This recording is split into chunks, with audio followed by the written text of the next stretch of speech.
ನೋಡಿ ಮಕ್ಕಳೇ, ನೀವೆಲ್ಲ ಇಂಗ್ಲಿಷ್ ಬರೀತಿರಲ್ಲ. ಇಂಗ್ಲಿಷ್ ಬರೆಯುವಾಗ ಯಾವ ಬುಕ್ ನಲ್ಲಿ ಬರೀತೀರಿ? 4 ಲೈನ್ ಬುಕ್ ಒಳಗೆ, ಹೌದಿಲ್ಲ? 4 ಲೈನ್ ಬುಕ್ ಒಳಗೆ ABCD ಯಾವ ರೀತಿ ಬರೀಬೇಕು ಅನ್ನೋದು ನಿಮಗೆ ಹೇಳ್ಕೊಡ್ತೀನಿ. ಹಾ, ಯಾರು ಕನ್ಫ್ಯೂಸ್ ಆಗಬೇಡಿ. ಯಾವ ರೀತಿ ಬರೀಬೇಕು ನೋಡ್ರಿ. ಕ್ಯಾಪಿಟಲ್ ಲೆಟರ್ ಹೆಂಗ್ ಬರೀತೀರಿ ನೀವು? ಇಲ್ಲಿ ಮೊದಲಿನ ಈ 3 ಲೈನ್ ನಾವು ಲೈನ್ ಒಳಗೆ ಬರೀಬೇಕು.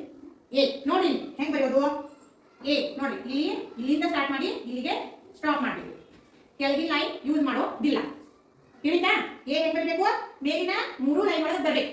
ಈ ರೀತಿ ಎ ಬರೀಬೇಕು, ಕೆಳಗಿನ ಗ್ಯಾಪ್ ಉಳಿದೆ. ನೆಕ್ಸ್ಟ್ ಬಿ ಹೆಂಗ್ ಬರೀತೀರಿ ನೋಡ್ರಿ.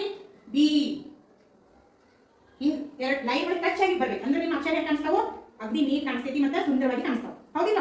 ಈ ರೀತಿ ಬರಬೇಕು. ನಿಮ್ಮ ಬುಕ್ ಒಳಗೆ ಇಲ್ಲ ತೆಗೆದು ನೋಡಿ ಬುಕ್ ಎಲ್ಲ ಅದರಲ್ಲಿ 4 ಲೈನ್ಸ್ ಇದಾವೆ. ಹಿಂಗ ಆ 4 ಲೈನ್ಸ್ ಒಳಗ ಮೇಲಿನ 3 ಲೈನ್ಗಳಲ್ಲಿ ಮಾತ್ರ ನೀವು ಕ್ಯಾಪಿಟಲ್ ಲೆಟರ್ಸ್ ಬರೀಬೇಕು. ತಿಳಿತಾ?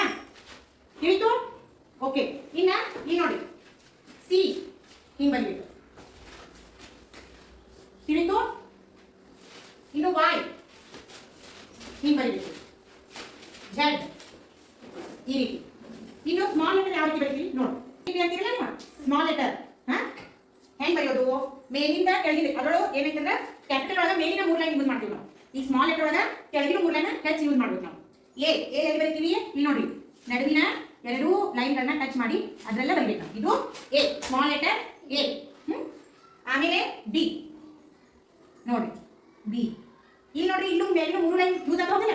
ಆದ್ರೆ ನಡುವಿನ ಲೈನ್ ಒಳಗೆ ನಾವು ಬಿ ಅನ್ನ ನಾವು ತೋರಿಸ್ಬೇಕಲ್ಲ.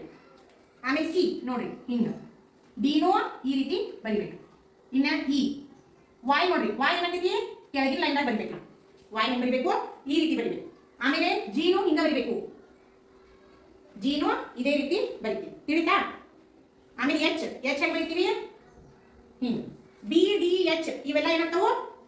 ಮೇಲಿನ 3 ಲೈನ್ ಬರ್ತಾವ. ಈ ರೀತಿ ಈ ಪದ್ಧತಿಯಲ್ಲಿ ನೀವು ಸ್ಮಾಲ್ ಲೆಟರ್ನ ಬರಿಬೇಕು. ಕ್ಯಾಪಿಟಲ್ ಲೆಟರ್ನ ಈ ರೀತಿ